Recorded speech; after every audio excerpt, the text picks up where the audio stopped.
안녕하세요.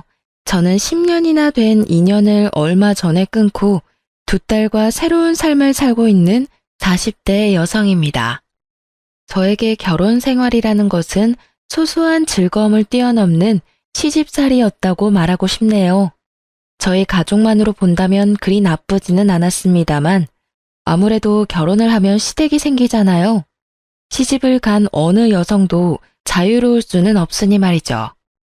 저 또한 처음에 결혼을 앞두고 상견례를 했을 때 시라는 것이 주는 압박감을 뼈저리게 느끼게 됐어요. 저와 남편은 소개로 만난 게 아니라 우연한 기회에 함께하게 되어 사랑을 키운 그런 연애를 했어요. 그래서 그런지 남편에 대한 저의 애정은 생각보다 컸어요. 남편의 아버지가 교수에다가 어머니도 고상한 분이라는 걸 알고 나서 저는 저의 마음을 접어보려고도 애썼지만 그게 잘 되지 않더라고요. 제가 왜 마음을 접으려 했냐고요? 당연히 저의 집 사정과 정반대의 집안이라 부담감이 컸거든요. 결혼이라는 게 고만고만한 사람들끼리 하는 게 가장 좋은 법이잖아요. 저희는 남편 집과는 다르게 그다지 잘 사는 집이 아니었어요. 아버지는 많이 배우지는 못하셨지만 건축업을 하며 저희를 먹여 살렸고 어머니도 항상 일거리를 찾아서 돈을 벌어야만 했던 가정이에요. 저는 제 부모님에 대해 애정을 갖고 자부심을 가지고 있어요. 그렇지만 서로의 조건이 이만큼 다르면 당연히 남편 집안에서 반대를 할 거라고 생각했어요. 그런데 저희 집에서도 반대를 하더군요. 너무 환경이 다른 집에 가면 너만 고생할 뿐이라고 아버지가 어찌나 말리시던지. 어머니는 눈치 보더라도 돈 걱정 안 하며 사는 게 제일이라고 하셨지만 아버지는 딸이 눈칫밥 먹으며 사는 게 싫으셨나 봐요. 교양 있는 분들이라 그러지 않을 거라 우스갯소리로 말했는데 웬걸? 교양 있는 사람이 더 심하게 눈칫밥을 줄 줄이야. 그때는 미처 몰랐답니다. 결국은 남편의 설득으로 시댁에 한번 가보게 되었어요. 상견례라던가 그런 건 아니었고 한번 갔다가 저를 탐탁치 않아 하면 그만두자 하고 생각했던 거였어요. 그렇게 시댁에 갔는데 두 분 다 의외로 호의적인 느낌이었어요. 시부는 깐깐하게 보였지만 교수님답게 옳고 그름에 민감한 분이었고 시모는 고상한 사모님처럼 보였지만 할 말은 다 하는 타입이었어요. 그리고 결혼 후에 시모가 교양 있는 말투로 독서를 한다는 걸 잘 알게 됐고요. 그때 시모는 제게 결혼을 하고 싶으면 한 가지 조건만 허락하면 된다고 하셨어요. 그건 바로 시모의 시모, 즉 시조모를 제가 맡아줬으면 한다는 거였어요. 물론 이게 같이 살면서 돌보라는 거였다면 저도 허락을 안 했겠지만 당시의 시조모는 작고 왜소한 분으로 본인 앞가림은 다 할 줄 아시는 분이셨어요. 그리고 혼자서 좋은 집에서 잘 살고 계셨고요. 대신 시조모가 부를 때는 무조건 가야 한다는 게 조건이었어요. 처음에는 망설였는데 시부가 한마디 거들더라고요. 시조모를 돌본다면 시부모인 자기들은 모실 필요 없다고요. 그리고 시조모를 모시며 결혼하면 신혼집을 마련해 주겠다고 하셨어요. 그 이야기에 저는 마음이 확 기울었어요. 나쁘지 않은 이야기라고 생각했어요. 아무래도 없는 집에서 자란 제게 자가라는 건 상상만으로도 달콤한 것이었으니까요. 그래서 저는 그 일을 맞는 조건으로 결혼을 할 수 있게 되었죠. 그런데 문제는 시모를 모시지 않는다고 하여 시집살이에서 자유로울 수는 없다는 점이었어요. 제가 그 부분을 놓친 거였죠. 저는 결혼 후 첫째 딸을 낳고 그럭저럭 괜찮은 시간들을 보내고 있었어요. 시모가 말한 시조모를 모시는 일도 그렇게 힘든 일은 아니었어요. 오히려 시조모의 성품이 저와 잘 맞아서인지 둘이서 대화를 하는 게 그렇게 재미있을 수 없더라고요. 저는 애늙은이 같은 면이 있었고 시조모는 젊어 보이는 것에 민감했으니 어찌저찌 잘 맞았던 거였어요. 그래서 제게 시조모 부양은 부양이 아닌 말벗의 느낌에 더 가까웠어요. 처음에는 빠릿하게 집안일을 해나갔다면 이후에는 차츰 시조모께서 그런 일은 아줌마를 부르면 된다며 이야기나 더 하고 가자고 하시더라고요. 결국은 재미있게 이야기를 하고 맛있는 걸 먹는 아주 재미있는 시간이 되었으니 저야 더 바랄 게 없는 상황이었죠. 그렇지만 문제는 시조모님이 아닌 시모에게서 나타났어요. 제가 둘째를 낳았을 무렵이었죠. 첫째가 딸이었기에 시모는 둘째는 꼭 아들을 낳기를 원했어요. 그런데 어디 아이가 원하는 대로 성별을 타고 나오나요? 결국은 둘째도 딸아이였다는 게 문제의 시작이었어요. 저는 당시에만 해도 그렇게 심각하게 느끼지 못했어요. 그런데 시부모가 산부인과에 왔을 때 뭔가 잘못됐다는 걸 느꼈어요. 바로 밝은 시부의 표정과는 다른 차가운 시모의 표정 때문이었어요. 시부와 남편이 맛있는 걸 사오겠다며 나간 사이 시모가 제게 말하더군요. 첫째 때는 첫 아이라 그러려니 했는데 두 번째까지 딸인 건 좀 너무하지 않니? 어떻게 넌 아들 하나를 못 낳아? 정말. 내가 남편 때문에 금팔찌를 사오긴 했다만 솔직히 네가 감히 이걸 받을 자격이 있는지는 너 스스로 생각해봐. 그리고 딸 낳고 조리할 생각은 하지 말고 보름 뒤에 집에서 김장하니까 그때 꼭 와서 거들고 가거라. 보름 뒤요? 애가 아직 어려서 다른 데 맡기기가 힘든데 올해만 좀 봐주시면. 봐주긴 뭘 봐줘? 내가 심하다고 생각하니? 아니야, 네가 나한테 너무한 거지. 어떻게 내리 딸만 낳을 수 있어? 아들이 없으면 우리 집 재산은 누가 지내? 저는 시모의 말에 할 말이 없었어요. 제가 잘못해서가 아니라 어이가 없어서요. 이 말도 안 되는 언행에 어디를 어떻게 어디서부터 지적해야 할지 알 수가 없었으니까요. 시부와 시모가 돌아오니 시모는 제게 언제 그랬냐는 듯 조리 잘하라며 덕담을 하고 돌아가시더군요. 참으로 가증스러운 모습이었어요. 저는 참다 못해 남편에게 말했어요. 어머님이 보름 뒤에 김장할 때 나더러 오래. 나 몸도 안 좋은데 김장까지 하면 진짜 반은 죽을지도 몰라. 설마 일 시킬 리가 있겠어? 산후조리 잘하라는 분인데. 그냥 손녀 보고 싶은 마음에 당신을 부른 거겠지. 일한다 생각하지 말고 갔다 와. 첫째는 내가 봐줄까? 진짜 그럴까? 근데 어머님이 아들 원하셨는데 딸 낳아서 많이 실망하시던데 그 부분에 대해서 들은 건 없어? 아니, 설마. 요즘 세상이 어떤 세상인데 딸 아들 구별해. 나는 아들보다는 딸이 더 좋아. 벌써부터 애교가 철철 넘치잖아. 남편이 딸을 좋아하니 마음을 굳게 먹었어요. 보름의 시간이 지나고 저는 일복을 입고 집을 나서려 했어요. 그런데 남편이 일하라고 시키지는 않을 거라며 편한 옷 입고 가라고 하더군요. 결국은 인부복을 원피스를 입고 시댁에 갔는데 김장이라더니 일할 사람은 저와 시모뿐이더라고요. 동서가 오기로 했는데 아예 코빼기도 보이지 않고요. 게다가 제가 흠칫 놀란 건 시모가 지독한 감기에 걸려서 콜록대고 있었기 때문이었어요. 어머님, 감기가 심하신 것 같은데 김장은 다음에 할까요? 이 상태로는 어머님도 더 힘드실 것 같고. 절인 배추를 벌써 준비했는데 어떻게 뒤로 미뤄? 무조건 오늘 하고 치러야 해. 그리고 나는 아파서 일 못하니 네가 알아서 해놔. 저 동서는 혹시 오늘 언제 온다고 해요? 둘째는 오늘 안 와. 걔는 몸이 안 좋다고 해서 쉬라고 했다. 그렇게 됐으니 얼른 시작해라. 내내 콜록거리는 시모 앞에서 저는 인상도 쓰지 못한 채 홀로 김장을 해야 했습니다. 정말로 거짓말 하나도 안 보태고 평소보다 몇 배는 더 고되고 힘든 작업이었어요. 결국은 혼자서 배추와 사투를 벌인 끝에 김장이 끝났고 집에 돌아온 저는 근육통으로 저녁 내내 앓아야 했어요. 그리고 그 다음 날부터는 열이 오르는 바람에 아이들을 안아보지도 못하고 병원까지 다녀왔어야 했죠. 시모에게 옮은 감기가 어찌나 독한지 아이들을 안아볼 수도 없게 막더라고요. 제가 애들을 볼 수 없으니 결국 남편이 애들을 떠안게 됐고 그 때문에 남편은 남편대로 애 둘을 보느라 힘든지 은근히 제 탓을 하더라고요. 아니, 도대체 어디서 감기로 옮아온 거야? 갓난쟁이 돌보면 집에 딱 붙어 있어야지. 당신 김장 갔던 날 평소보다 늦게 들어왔던데 어디 다른 데 가서 있었던 거 아니야? 산후조리 해야 할 사람이 몸 관리를 어떻게 하길래 감기에 걸려? 머리 아프니까 나한테 뭐라고 하지 마.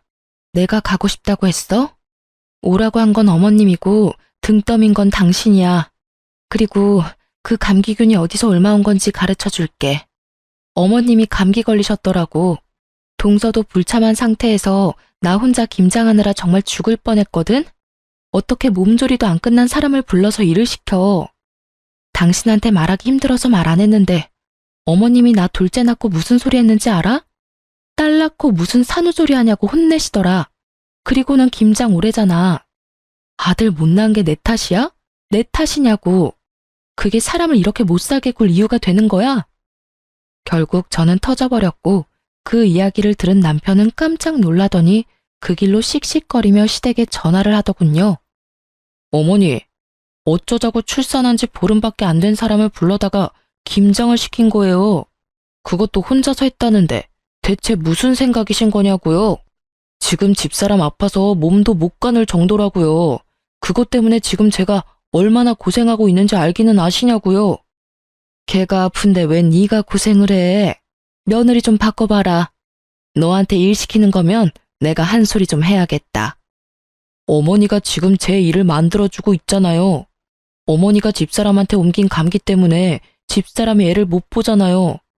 이제 막 보름 된 둘째 감기라도 옮으면 어머니가 책임지실 거예요? 엄마가 애를 못 보니 저라도 애를 봐야 할 거 아니냐고요. 결국 시모는 별말 못하고 전화를 끊었죠. 솔직히 입이 10개라도 할 말이 없을걸요? 그러게 면역력 떨어진 산모를 왜 데려오냐 이 말이에요. 그렇게 1차로 이야기가 끝난 줄 알았는데 감기가 가라앉고 나서 시부가 저희 부부를 시댁으로 불렀어요. 저는 남편과 시댁으로 갔는데 시부의 표정이 아주 무시무시하더라고요. 그래, 아가, 감기는 다 나았고? 네, 아버님, 이제 감기는 다 나았어요.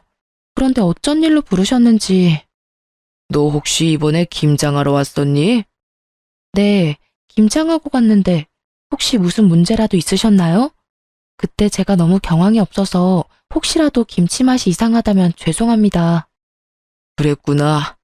역시 너희 시어머니가 너한테 되지도 않는 시집살이나 시킨 거였어. 당신은 그렇게 할 짓이 없어서 며느리 괴롭혀? 어떻게 출산한 지 보름밖에 안 된 며느리를 데려다가 김장을 시켜? 아니, 딸 낳고 뭐가 자랑이라고 미역국을 끓여 먹고 팔자 좋게 산후조리를 해요. 옛날 같았으면 당장 나가서 일할 상황이라고요. 그리고 며느리 둘이 다 안 하겠다는데 그럼 김장은 뭐 나 혼자 해요? 그럼 며느라가 김장은 누구랑 같이 했는고? 저 혼자 했어요. 동서도 그날 안 왔거든요. 어머님도 기침 감기 때문에 계속 콜록거리고 계셔서 제가 일을 다 해야 했어요. 어머님이 그날 다 해야 한다고 하셔서. 어이구, 맨날 나가서 교양 있는 척은 혼자서 다 하더니 이거 봐. 당신이 그렇게 중요하게 여기는 교양과 상식에 출산 직후의 여성을 김장에 막 부려먹어도 된다고 하든 조선시대에도 이렇게까지는 안 했을 거야. 게다가 감기에 걸려서 콜록거리면서 어떻게 애를 봐야 할 사람을 불러서 감기로 옮기도록 할 수가 있어. 상식이라고는 어디다 갖다 처박아 놨길래 이런 사달을 만들어? 결국 시부가 화를 내고 시모에게 사과하라고 했지만 시모는 절대로 미안하다 한마디를 안 하더라고요. 뭐 저도 사과받을 생각이 없기는 했어요. 그걸 보고는 시부가 저에게 미안하다며 사과를 하시더라고요. 그때 저는 앞으로도 시모와는 이렇게 대면대면 거리 두고 살기로 작정했어요. 그렇게 다짐하고 나니 그 뒤로부터는 시모에게도 할 말은 하게 되더라고요. 그렇게 시모와의 사이가 악화되고도 그럭저럭 5년을 더 살았어요. 그동안에도 시모는 저에게 날카로운 눈총을 보내기도 했어요. 그리고 추석이 지난 공휴일에 친정에서 연락이 왔어요.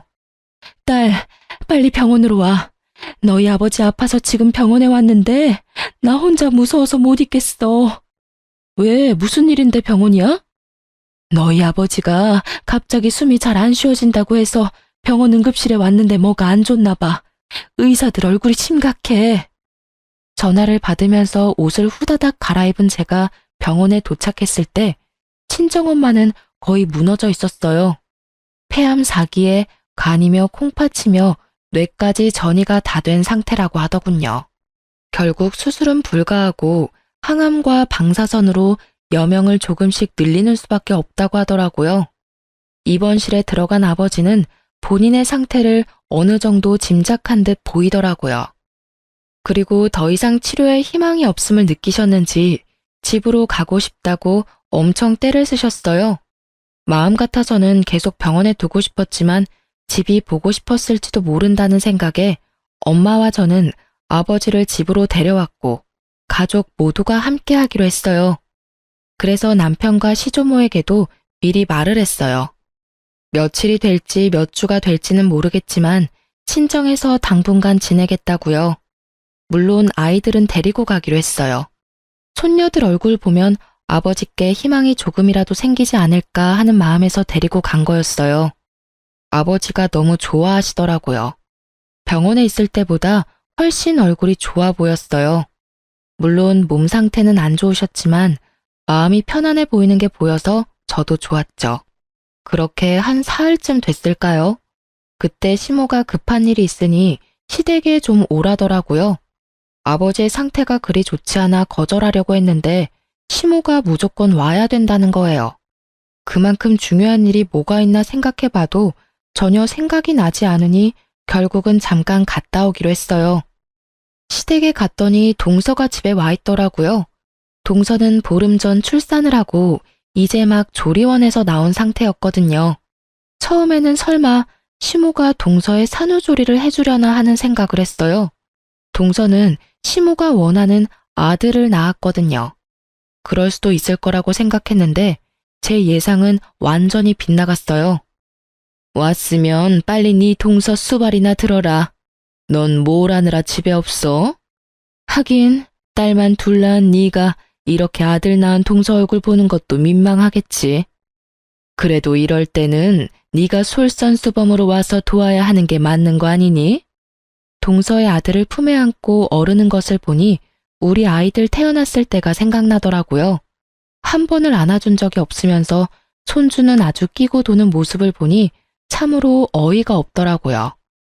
제가 아무 말도 없이 미동도 없이 시모만 쳐다보고 있으니 뭐 하냐는 식으로 제게 말하더라고요. 뭐해? 설마 싫은 거야? 그럼 너도 아들을 낳았어야지.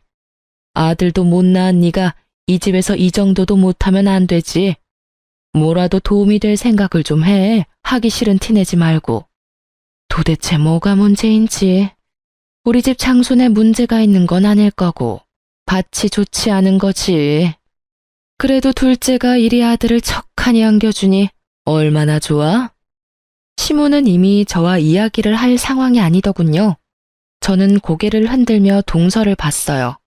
설마 동서도 이 어이없는 연극 같은 일에 동조한 건 아니지 않을까 했는데 제 예상이 빗나갔더라고요. 동서는 침대에 누워서 저한테 말하더라고요. 죄송해요, 형님.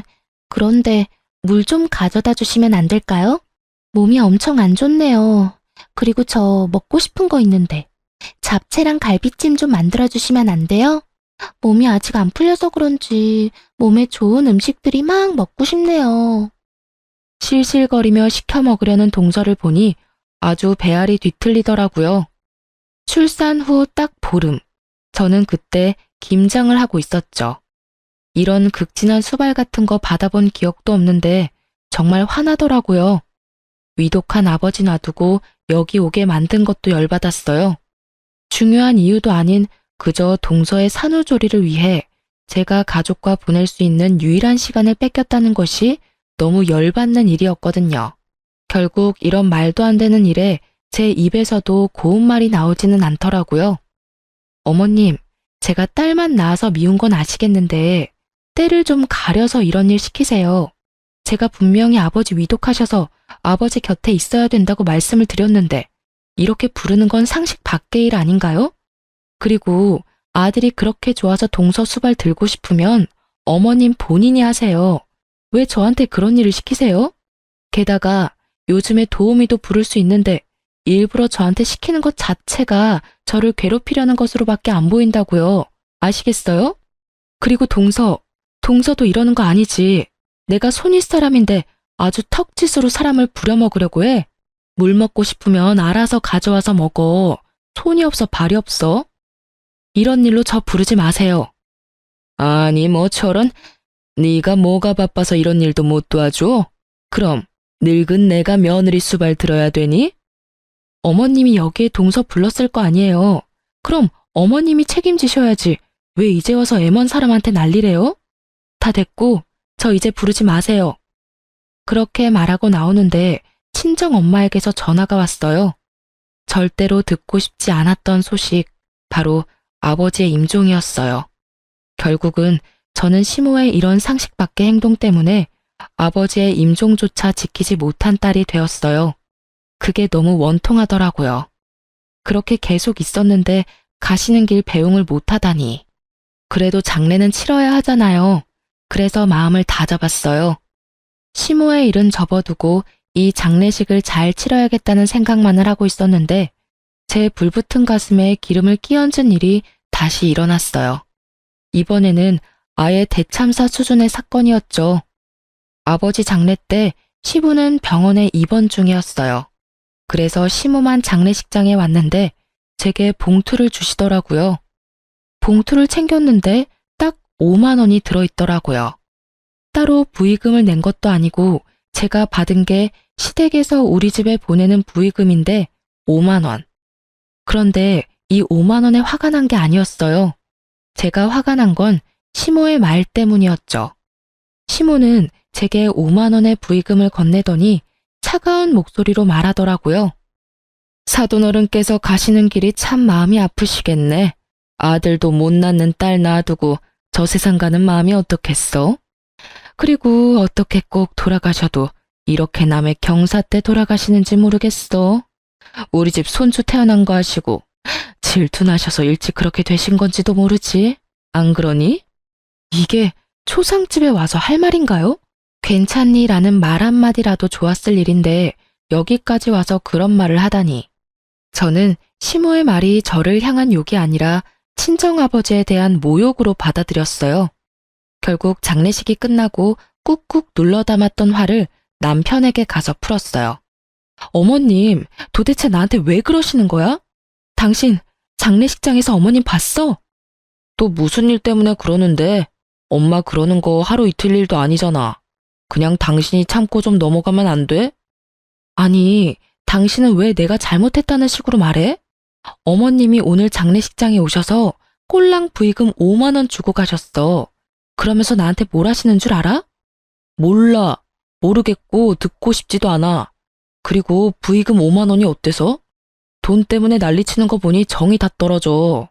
엄마가 장례식장까지 간 정성이 있는데 설마 돈 적게 냈다고 뭐라 하는 거야?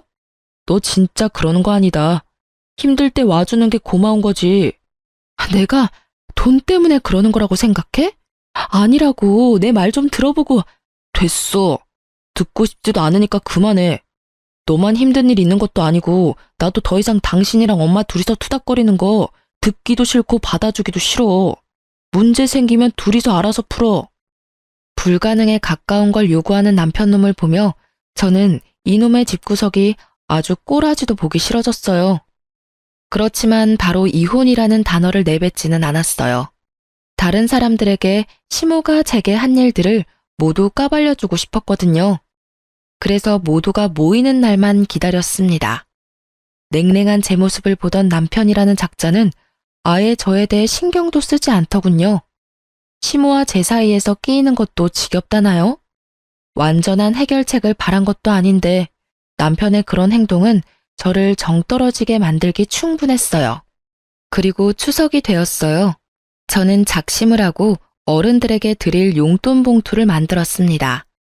시조모에게는 50만 원을 넣고 시부의 봉투에는 30만 원, 그리고 시모의 봉투에는 5만 원을 넣어서 드렸어요. 역시나 봉투를 받은 시모의 얼굴이 확 상하더군요. 고상함을 추구하며 항상 무표정한 표정을 짓는 시모의 그 일그러진 표정만 봐도 기분이 한결 나아지더라고요. 이거 봐. 얘는 이래서 안 된다니까. 너 설마 시아버지, 시조모님 봉투에까지 이런 장난친 거 아니지? 이게 뭐야, 애들 용돈도 아니고. 네 동서는 봉투에 50만 원 두둑히 넣어왔던데 넌 꼴랑 5만 원 넣어왔어? 나이가 들면 나이가 든 행동을 해야지. 너보다 어린 우리 둘째 며느리가 뭘 보고 배우겠니? 윗물이 맑아야 아랫물이 맑다는데 너희는 어찌 된 게 이렇게 정반대야?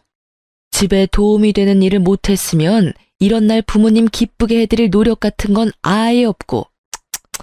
아들아, 너 장가 잘못 갔어. 참 모질다 싶은 말들만 골라 하더라고요. 그래서 저도 따박따박 말해줬죠. 그럼 동서는 아버지 돌아가시면 50만 원 드리겠네요? 동서는 좋겠어. 이렇게 좋은 시어머니도 두고. 근데 어머님, 제가 생각이 없어서 5만 원 넣었겠어요? 어머님이 제 아버지 돌아가셨을 때 장례식장에서 5만 원만 주셔서 그렇게 담았을 뿐이에요. 어머님이 하신 그대로 돌려드렸는데 뭐가 문제인지 잘 모르겠네요. 제 이야기를 듣고 있던 시부가 깜짝 놀라더니 시모에게 따지더라고요. 이게 무슨 소리야, 당신? 내가 준 돈 200만 원은 어쨌어? 장례식장 갈 때 내가 봉투에 넣어준 돈. 시부가 나서서야 시모의 표정이 살짝 당황하더라고요. 그렇지만 여전히 뻔뻔한 고상함을 무장한 채 한마디도 지지 않고 역 같은 소리를 짓거리더군요. 아니, 아들도 못난 며느리예요. 아무리 사돈 어른이라도 그만큼 받을 만한 이유가 없죠. 이 집안에 도움될 만한 일을 얘가 한 적이 없는데 왜 우리가 돈을 그만큼을 써야 해요? 그 이야기를 들으니 딱 감이 오더라고요. 시모 혼자 이 모든 일을 벌였구나 하고요. 여보, 그만 좀 해.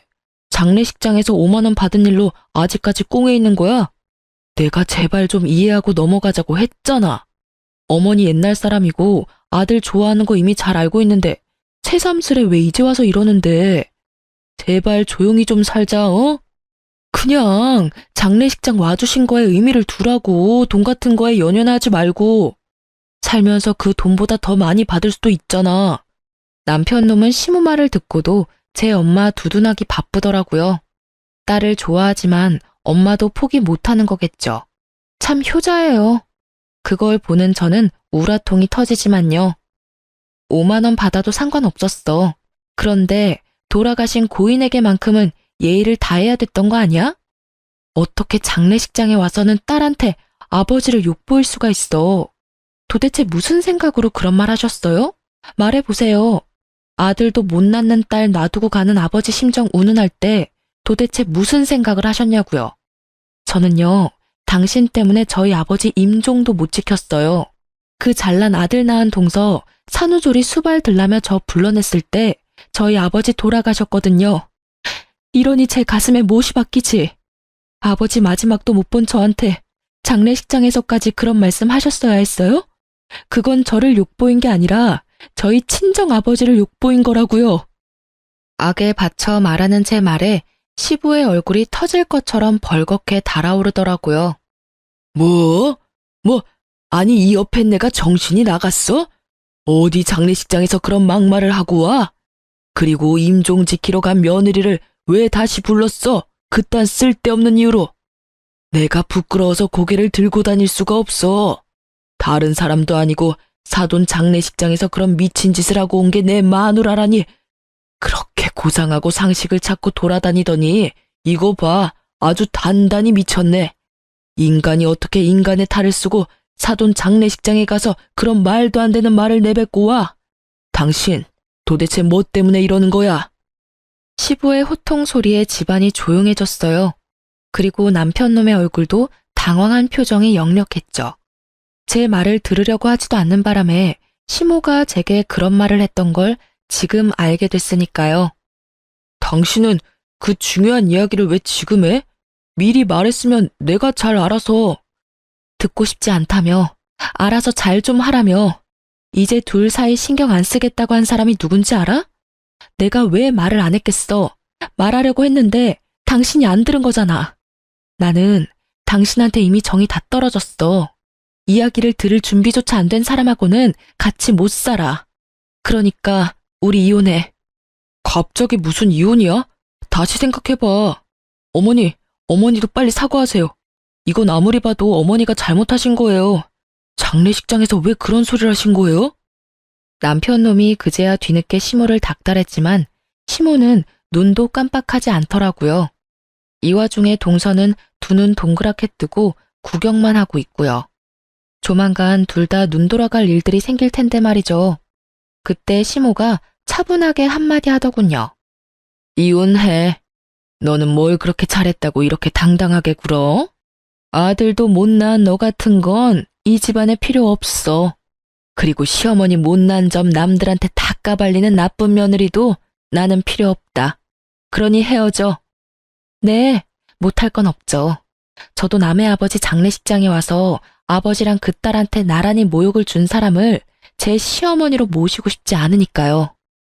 저는 그렇게 말하고 말 한마디 없이 이 상황을 지켜보던 시조모에게 가서 말했어요. 할머님, 죄송해요. 제가 이제 돌봐드리지 못할 것 같아요. 다른 사람을 찾아보시는 게 좋을 것 같아요. 이제까지 잘 대해주셨는데 너무 죄송하고 또 죄송한 마음뿐이에요. 이렇게 끝을 맺게 돼서 제 마음도 너무 안 좋고. 저의 이 말에 그제야 시모 얼굴이 새파랗게 질리더라고요. 그리고 덩달아 동서의 얼굴도 팍 일그러졌어요. 그 얼굴을 보는데 어찌나 통쾌하던지 이제야 눈치를 챘나 봐요.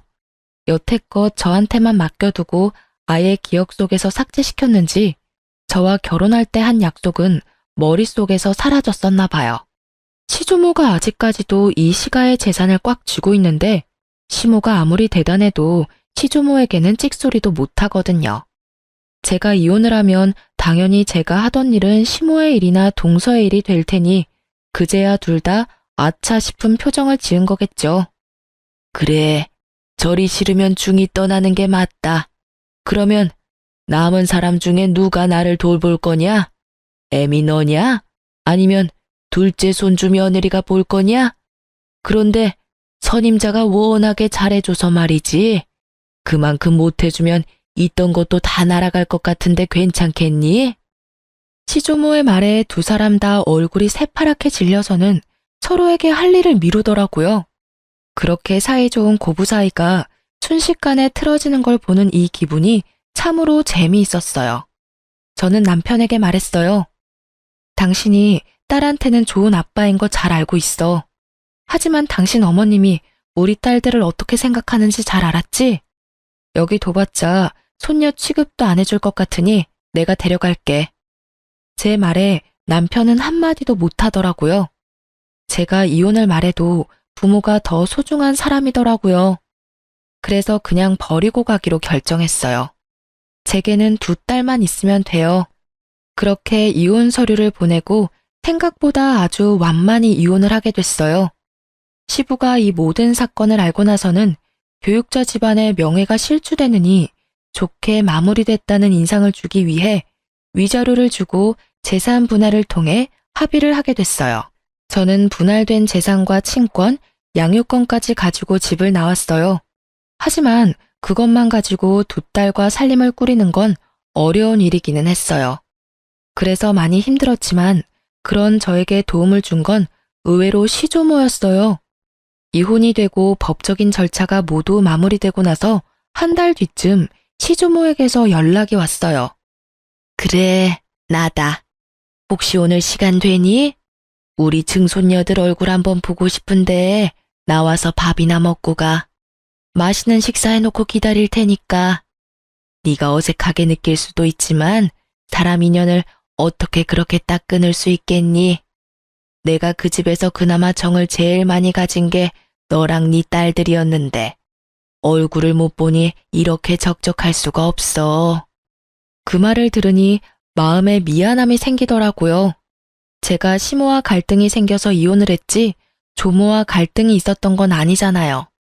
그래서 딸 둘을 데리고 시조모 집으로 향했어요. 그런데 집에 들어가니 시모와 동서가 부엌에 있더라고요. 열심히 음식을 만들고 있는데 냄새를 맡아보니 제가 좋아하는 수육과 꼬막 무침이더라고요.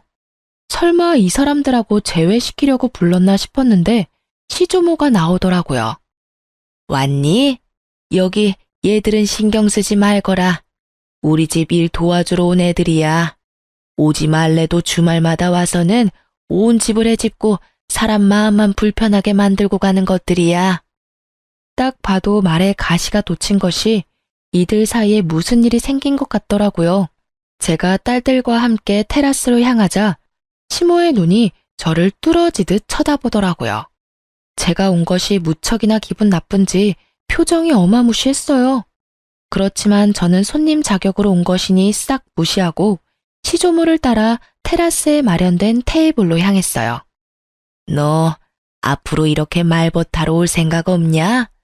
늙은이 혼자 심심해서 안 되겠어. 그렇다고 또래들하고 놀기엔 내가 너무 정정하지 않니? 시조모의 유머와 독설은 여전했어요. 저는 웃으며 말했죠. 어차피 제 딸이 할머님의 피를 이었으니 제가 애들 데리고 만나러 오는 건 싫지 않아요. 그런데 저분들이 계시면 제 마음이 그리 편치는 않거든요. 제 마음의 앙금들이 다 풀리지는 않았고 언제 풀릴지도 모르고요. 풀린다 한들 이제 이혼해서 남인데. 그래? 그럼 네가 올 때는 저것들 안 부르면 되지. 앞으로도 시간 될 때마다 놀러와. 맛있는 거 먹자. 내가 늙어서 요양원 들어가기 전까지는 젊게 살아야 하지 않겠니? 네 하고 대답하려는데 시모가 둘 사이에 끼어들었어요. 아니 어머님, 무슨 말씀을 그렇게 하세요? 이 여자는 이미 남의 집 사람이에요. 그런 사람을 뭐 하러 부르세요? 말벗하고 싶으면 제가 사람을 고용해서. 조용. 내가 언제 너 말하라고 했어? 있는 듯 없는 듯 조용히 있다가 가라고 했지. 넌 있는 사람 간수도 못하면서 또 어디 가서 사람 데리고 올 생각이냐? 너 생각하는 건 안 봐도 눈에 훤하다. 내가 혹시 재산 증손녀들에게 넘겨줄까봐 그것 때문에 이렇게 난리치는 거 아니야? 솔직히 걱정이 안 될 수는 없죠. 두 사람이 이렇게 가까운데 저라도 이 집 재산 지켜야죠. 그 말에 시조모가 두 눈을 치켜뜨더라고요. 네가 뭔데 이 집 재산을 지켜? 시모 봉양도 안 하는 며느리가 뭘 지킨다는 거야? 막말로 너 얘 결혼시킬 때도 네가 날 부양하기 싫으니까 며느리 앞세워서 나 부양하도록 시킨 거 아니냐? 그러면 재산이 가더라도 네 며느리한테 가야지 왜 너한테 재산을 줘? 10년을 넘게 내 말벗을 한 손주 며느리를 그런 식으로 사람 취급도 안 하고 내쫓아가지고 일을 복잡하게 만든 건 너다. 어머니, 정말로 이 집 재산 이쪽에 나눠주실 거예요? 그런 법이 어디 있어요? 이제 법적으로 완전 남인데. 완전 남이 어디 있어? 내 피가 이어진 내 손주들이야. 피가 이어지지 않은 건 너겠지. 이 집 재산이 네 거라고 착각하나 본데 아직까지는 내 명의로 된 재산이야. 내 재산 내가 알아서 쓴다는데 네가 뭔 상관이야? 시조모의 말에 시모의 표정이 뾰루통하게 변했어요. 대꾸하고 싶은 눈치였는데 더 큰 불호령이 떨어질까 참는 것 같았어요. 둘 다 하기 싫은 거 억지로 하는 얼굴로 와서는 일도 제대로 안 하고 집만 어지르고 가는 거 내 모를 줄 알았냐? 그런 주제에 재산이 탐이 나기는 나. 재산 가져갈 생각이면 간쓸게 다 빼다 줄 것처럼 살랑거려도 모자랄 판에 낯짝 뻔뻔하게 들고는 너희들 일 전부 직원들한테 시키는 거 내가 봐서 다 알아. 둘째 손부는 10년의 정이 있고 증손녀들도 아주 내 마음에 쏙 들게 컸으니 재산을 물려주지 않을 이유도 없어. 부양하러 온 주제에 사람 불편하게 만드는 너희보다는 훨씬 가족 같은 게 둘째 손부야. 시조모는 그렇게 말하고 통장과 도장을 하나 꺼내더라고요. 이혼 전에 주려고 했던 건데 지금 주게 되는구나. 자, 여기 얼마 안 되지만 6천만 원이다. 네가 나를 모시러 온 그달부터 꼬박꼬박 50만 원씩 넣었어. 내가 주는 선물이고 그게 불편하면 퇴직금이라고 생각해라. 그간 고생 많이 했다. 어머님, 그걸 왜 생판 남한테 주시냐고요? 이혼하면서 위자료며 재산 분할로 다 가져갔어요. 그거 안 주셔도 제 살만 하다니까요? 네가 기어코 내 재산을 물려받기 싫구나. 네 남편한테도 이야기해 줄까? 그 말에 시모가 즉시 입 다물고 깨갱하더라고요. 저는 시조모의 선의를 좋은 마음으로 받아들였고 그 돈과 위자료, 재산 분할로 받은 돈으로 지방의 작은 아파트를 구할 수 있었어요. 그 뒤로도 시조모와는 좋은 관계로 잘 지내고 있어요. 그러나 시모와 동서는 결국 조모의 화를 피하지 못한 듯 하더라고요. 시조모가 지나가는 말로 슬쩍 이야기하시더라고요. 얼마 전에 유언장을 썼는데 쓸데없는 이름 2개를 지워버렸어. 내 평생 돈이라고는 들고 나가는 게 제멋대로라 내가 마음대로 하는 게 아니라는 생각이었는데 그것들 하는 걸 보니 아주 아깝더라고. 그래서 빼버렸지. 그랬더니 아들놈이 지 마누라를 잡는데 아주 배꼽 잡고 웃었구나. 고상한 척 아주 혼자 온 집안을 들쑤시고 다니더니 결국은 남편한테까지 버림받을까봐 요새는 설설 겨. 그러게 처음부터 마음을 곱게 썼으면 이런 일 없었을 거 아니니? 그 말을 들어보니 결국은 시부에게도 미움받게 되고 동서도 시모의 그런 모습을 보고는 노선을 갈아탄 듯 보였어요. 그 이야기를 들으니 이상하게도 마음이 좀 후련해지더라고요. 제 마음속에 그만큼 상처가 됐었나 봐요. 하긴 장례식장에서 그런 일을 겪을 줄 누가 상상이나 했겠어요? 2 딸들은 시모가 자기들을 홀대한 걸 기억하고 있어서인지 제 이혼도 잘 받아들여 주었어요. 전 남편은 아이들을 좋아해서 자주 만나러 와요. 그러면서 매번 재결합을 말하더라고요. 그 사람도 사람인지라 저와 재결합하면 할머니가 자기에게 재산을 많이 물려줄 거라 생각했나 봐요. 저는 그런 총극에 어울려줄 생각도 없고 무엇보다 그런 큰일에 언제나 부혜자처럼 한 발 물러서 있던 전 남편을 용서할 생각도 없어요. 제가 시모와 사이가 나빠진 건 시모의 행동과 언행에도 문제가 있었지만 전 남편이 적절히 중간에서 중재를 해주지 않았다는 것도 크다고 생각하거든요. 그냥 이렇게 가끔 아이들을 만나러 오는 아빠 역할만으로도 저는 충분히 고맙게 생각하고 있고 딱 그뿐인 감정이에요. 저는 시모 때문에 재혼 생각은 아예 없이 그냥 살고 있어요. 이렇게 간섭받지 않고 자유롭게 사는 게 더 재미있기도 하고 힘든 일도 분명히 많지만 그것을 모두 덮을 만큼 마음이 개운한 것도 있어요. 처음 이혼할 때 홀로서기에 대한 두려움이 있었는데 지금은 전혀 그런 마음이 없거든요. 글을 쓰다 보니 한없이 길어졌지만 제가 하고 싶은 이야기는 다 쓴 것 같아요. 제 이야기에 같이 욕해주시는 분도 계실 거고 안타까워할 분들도 계실 거예요. 그렇지만 저는 지금 그 어느 때보다도 즐거운 하루를 보내고 있어요. 모두들 저처럼 홀가분하고 행복한 하루를 보내시길 바래요. 글 읽어주셔서 감사합니다.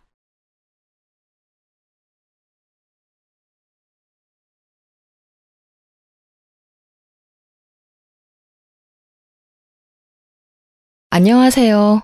저는 2 아이들과 함께 지방에서 홀로 생활을 해나가고 있는 40대 초반의 돌싱녀입니다. 다른 사람들처럼 저도 남편과 시댁의 횡포에 가까운 괴롭힘으로 이혼을 하게 된 사람입니다. 사실 저에게 결혼은 환상이 아닌 현실이었어요. 다들 젊을 때는 결혼에 대한 막연한 환상이라는 게 있잖아요. 그러나 저에게는 결혼이 놀랄 만큼 현실적인 거였어요.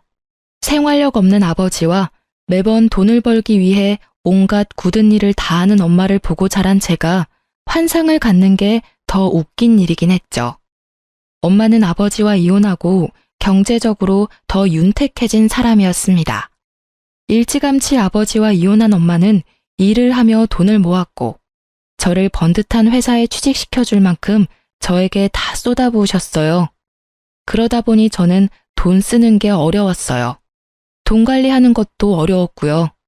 저 같은 사람은 모을 줄만 알지 쓰는 건 관리를 잘 못하겠더라고요. 그러다 보니 아예 안 쓰는 방법을 선택하죠. 아니면 무조건 싼 걸 선택하거나. 그런데 연애를 하면서 그 선이 조금씩 무너지더라고요. 살 때는 사야 했고 또 사랑하는 만큼 주고 싶은 마음도 생기고. 그러던 차에 남편을 만나 연애를 하는 도중에 남편의 생활력 있는 모습에 결혼을 결심하게 됐어요. 솔직한 말로 그것만으로도 저는 친정아버지가 보여준 지옥 같은 가난함은 보지 않을 거라는 희망이 있었거든요. 집은 둘이서 집값의 반을 나눠서 내서 샀고 남편이 공동 명의로 하자고 해서 그렇게 하기로 했어요.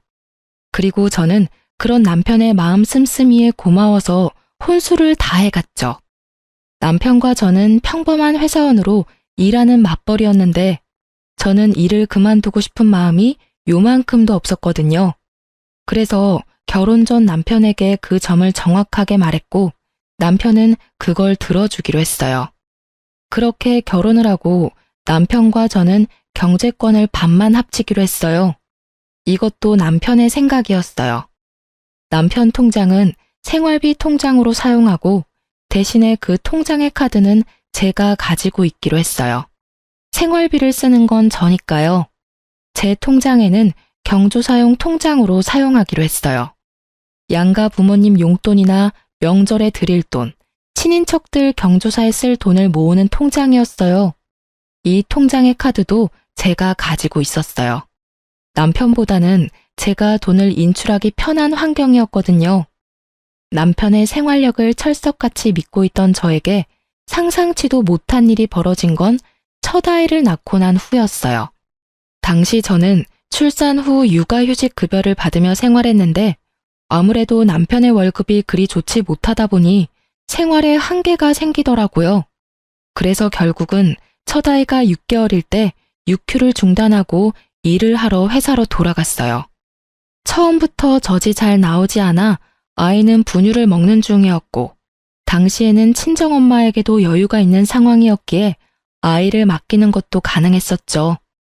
그렇게 4개월 정도 일을 다니고 있었는데 남편이 매번 생활비를 아끼라며 돈이 없다고 저에게 잔소리를 하더라고요. 저희는 각자 70만 원씩 생활비 통장에 넣고 있었거든요.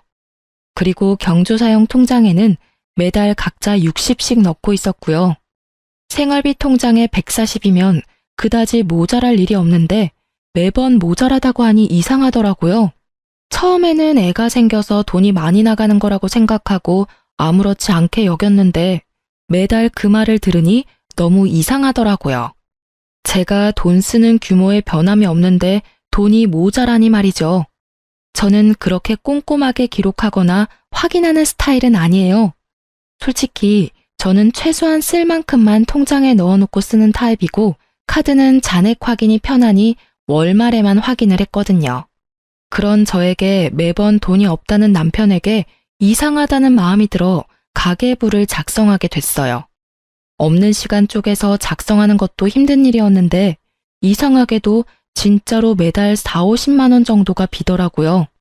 제 계산으로는 한 달에 8, 90밖에 쓰지 않았는데 도대체 남은 돈들은 어디로 갔을까 싶더라고요.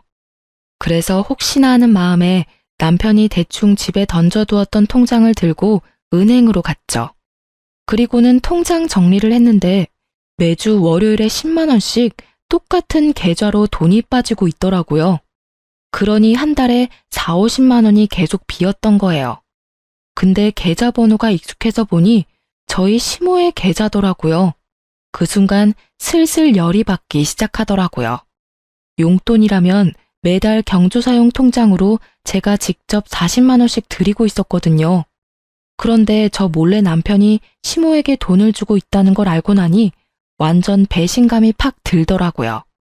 생활비 통장으로 용돈을 몰래 드리는 것도 화가 났지만 그것보다 더 화가 났던 건 남편이 예전에 저에게 그런 말을 한 적이 있었거든요. 친정에 애 맡기고 돈 주는 거 너무 아깝다고요. 친정에는 용돈 40만 원에 애 봐주는 비용에서 30만 원을 더 얹어서 총 70만 원을 드리고 있었거든요. 솔직히 더 드리고 싶었지만 눈치가 보여서 그렇게 드리고 있었어요. 그런데 남편이 그 이야기를 할 때 정말 속상했지만 아무 말 하지 않았어요. 둘이서 돈을 버는 거고 내가 더 벌어서 드리면 되지 하는 생각이 들었으니까요. 그런데 남편이 애를 봐주는 것도 아닌 시모에게 매달 4, 50이나 되는 큰돈을 주고 있었다는 걸 알고 나니 정말 너무 화가 나서 뱃속이 다 뒤틀리는 기분이었거든요. 그래서 그날부터 매주 금요일에 친정엄마와 함께 마트에 가서 꼬박꼬박 10만 원씩 쓰시도록 해드렸어요. 아우, 이런 거 안 사줘도 돼. 너희 집에서 먹을 거나 사. 아니면 우리 손주 맛있는 거나 사던지. 괜찮아. 어차피 이 통장에 들어가는 생활비 중에 반은 내 건데 뭐. 그리고 엄마 집 냉장고 든든하게 해두면 어차피 손주한테 맛있는 거 해줄 거잖아. 안 그래? 제 말에 친정엄마는 곤란한 듯 웃으면서 손주에게 더 잘해주겠다고 하시더라고요. 그렇게 몇 주 지났을까요? 하루는 남편이 팔짱을 딱 끼고는 아주 고가운 표정으로 집에 들어오는 저에게 잠깐 부엌으로 와보라고 하더라고요. 제가 부엌으로 갔더니 남편이 냉장고 문을 열더니 말하더라고요. 당신 요새 돈 어디다 갔어? 분명히 마트에서 장을 본 건 맞는데 왜 냉장고에 음식이 하나도 없는 거야? 당신 혹시 두 집 살림 차렸어? 남편의 물음에 저는 천연덕스럽게 말해줬어요. 아, 그거? 우리 엄마네 장 볼 때 쓴 거야. 어차피 애 봐주는 것도 고맙고 애가 거기서 먹고 자고 다 하는데 엄마네 집 냉장고 차 있으면 우리 애한테 좋은 일 아니겠어? 네가 왜 친정집 살림을 대신 살아줘? 우리 생활비 카드를 왜 당신이 마음대로 친정에다 갖다 써? 그리고 장모님께는 우리가 매달 용돈에 애 봐주는 돈도 드리잖아. 그거면 됐지. 뭘 그렇게 더 해드리고 싶어서 안달이 난 건데? 그러다 우리 집 거덜나면 네가 책임질 거야? 생각이 있는 거야, 없는 거야? 가만 보면 너도 생각이 없는 여자야. 누가 생각이 없는데? 내가 생각이 없는 거면 너도 생각이 없는 거겠지. 네가 시댁 살림 살아주는 것 같길래 나도 친정 살림 살아준 건데 뭐 잘못됐어? 꼬박꼬박 월요일마다 10만 원씩 보내고 있는 거 내가 모를 줄 알았냐? 너는 생각이 있는 거야, 없는 거야? 나 몰래 그렇게 시작한 너야말로 생각이 없는 남자겠지. 저는 그렇게 말하며 남편 앞에 남편 통장을 툭 던졌죠. 그걸 보더니 남편이 당황한 듯 그걸 후다닥 가져가더라고요. 아니, 왜 남의 통장을 마음대로 보는 건데? 이거 사생활 침해인 거는 알고나 있어? 그거 내 돈도 들어간 생활비 통장이거든? 아니, 그리고 지금 이 상황에 사생활 침해는 무슨 말이야? 여기서는 어머님한테 왜 돈을 보냈는지부터 말해야 되는 거 아니야? 나야 당연히 어머님이 필요한 게 있다고 해서 드린 거지. 나도 마찬가지야. 우리 엄마가 필요한 걸 사드린 것뿐이라고. 그런데 네가 잘못한 게 뭔지 알아? 생활비 통장에 돈 마음대로 써놓고는 나더러 돈 아끼라고 잔소리했다는 거야. 그리고 너 우리 엄마한테 주는 돈도 아깝다고 했었지? 애도 안 봐주는 어머님께 뭐가 필요했었는지는 모르겠는데 준 건 상관없어. 이미 줬으니까. 근데 너는 네 엄마한테 주는 건 괜찮고 나는 우리 엄마한테 주면 안 된다는 고약한 심보는 도대체 어디에서 나온 거야? 아니, 생각을 해보라고. 당신 친정에 이미 돈을 70만 원이나 드리고 있잖아. 그 돈이면 충분하지. 그 이상으로 또 뭘 사드릴 게 있다는 거냐고. 그래? 그럼 자, 네가 한번 봐. 우리 엄마가 마트에서 뭘 샀나. 저는 친정엄마와 함께 마트에 가서 산 영수증 내역을 보여줬어요. 각종 식재료와 영유아를 위한 간식, 그리고 아이를 키우는 데 필요한 잡화들이었어요. 특히 식재료는 다짐 육이나 새우살가리, 이유식을 시작하는 우리 아이를 위한 물건들 뿐이었어요. 뭘 샀는지 이제 눈에 보여? 우리 엄마는 그 돈도 아깝다고 손주한테 해줄 것들만 다 골라서 샀어. 근데 네가 어머니께 드린 돈으로 어머니는 뭘 샀을까? 모르긴 몰라도 우리 집이나 아이에게 도움되는 건 아니었나 보네. 우리 엄마는 애를 봐주니 돈을 받아가는 건데 당신 엄마는 애도 안 봐주는데 무슨 돈을 그렇게 많이 받아가? 왜? 애 보는 건 노동이 아닌 것 같아? 처갓집에 돈 주는 건 뭐든 다 아까워? 아니, 엄마가 요새 힘들어서 돈 좀 붙여달라고 해서 드린 거야. 그거 하나가 이렇게 너한테 잔소리 들을 일이야? 아니, 그리고 시댁에 좀 더 드릴 수도 있는 거지. 왜 이렇게 사람이 못돼 처먹었어? 너야말로 심보 고약한 거 알아? 그래, 네 엄마한테 네가 돈 주는 거 상관없어. 근데 그런 건 생활비 통장이 아니라 네 개인 돈으로 줬어야지. 최소한 네가 나한테 말을 한마디라도 했거나 네가 펑크낸 통장을 나한테 책임지라며 잔소리만 하지 않았어도 내가 이렇게 고약해지지는 않았겠지. 그리고 내가 고약한 거면 너는 적반하장인 거지. 화는 내가 내야 하는데 네가 왜 화를 내? 어이가 없어서 진짜. 결국 소리 한 번 지르지 않던 제가 소리를 꽥 지르고 나서야 남편의 변명과도 같은 자기 합리화는 사그라들었습니다. 지가 당할 재간이 없겠죠. 계속 논점을 흐리려고 했지만 결국 저를 속이고 시모에게 돈을 계속 준 건 사실이잖아요. 결국 그 뒤로 생활비 통장에서는 돈이 따로 나가지는 않더라고요. 저는 남편이 개인적으로 시모에게 돈을 좀 더 드리고 있나 보다 싶었는데 그건 또 아니었더라고요. 다음 주 월요일에 저한테 시모가 전화가 왔거든요. 예, 너 용돈을 이렇게 갑자기 줄이면 어떡하니? 네? 제가요? 저는 매달 꼬박꼬박 40만 원씩 드리고 있는데요. 아니, 그거 말고 매주 10만 원씩 주던 거, 그거 왜 안 주는 거야? 네가 아들한테 뭐라고 한 거 맞지? 어머님, 그건 줄인 게 아니라 원래대로 돌아간 거예요. 뭘 원래대로 돌아간 거야? 아니, 너 친정에는 70만 원씩 준다더니 왜 나한테는 그것만 줘? 너 나 차별하니? 시자 달린 건 다 꼴도 보기 싫고 그래? 어머님, 친정어머니는 애를 봐주고 계셔서 드리고 있는 거고요. 만약 어머님이 애 봐주실 마음이 있으시면 그 돈 더 드릴게요. 야, 이 막대 먹은 년아. 어디서 사람을 엿먹이려고. 애를 보는 건 너희 엄마가 한가하니까 보는 게 당연한 거지. 나처럼 바쁜 사람이 애를 어떻게 봐? 그리고 늙은 시모한테 맡겨서 너는 마음이 좋냐? 잠시만요. 남편 바꿔드릴 테니 남편하고 이야기하세요. 저한테 말씀하셔도 제가 해드릴 수 있는 건 없거든요. 저는 험해지는 시모 말에 질려서 남편에게 전화기를 넘겼어요. 그래, 아들아. 아니, 매주 주던 돈을 끊으면 나는 생활을 어떻게 하니, 응? 여기저기 쓸 때도 많고 갈 때도 많은데 이렇게 갑자기 끊는 법이 어딨어? 어머니, 죄송해요. 저희가 많이 쪼들려서 드릴 돈이 많이 없어요. 이해하시고. 야, 너까지 이럴 거야? 내가 널 어떻게 키웠는데 네가 나한테 이런 대접을 해? 내가 분명히 너희 처갓집에 들어가는 것보다 더 달라고 말했잖아. 욕심 좀 그만 부리세요, 어머니. 돈이 없는데 그럼 빚내서라도 드려요? 아들 빚쟁이 만들고 싶으신 거냐고요. 사정이 그렇게 됐으니까 어머니가 이해하고 좀 넘어가시라고요.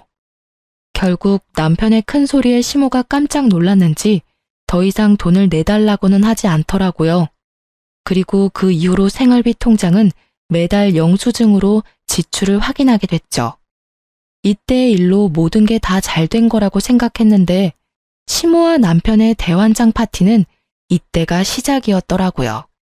그 후로 거의 1년이 다 지났을 무렵인데 친정엄마가 손가락 골절로 입원하게 됐었죠. 입원은 최소 기간만 가능했고 집에는 봐줄 사람이 없어서 엄마가 제게 연락을 했더라고요. 예, 퇴원하라는데 팔이 아직 마음대로 되지는 않어. 우리 집에 잠깐만이라도 와서 도와주면 안 될까? 재활 시작하면 서서히 돌아온다는데 나이가 있어서 금방 좋아지지는 않는 데서 반찬만 좀 해주면 다른 건 엄마가 다 할 수 있는데. 저는 엄마의 상황이 딱해서 남편에게 살짝 물어봤죠. 우리 엄마 손가락 골절로 힘든데 우리 집에서 당분간만 보살펴드려도 될까?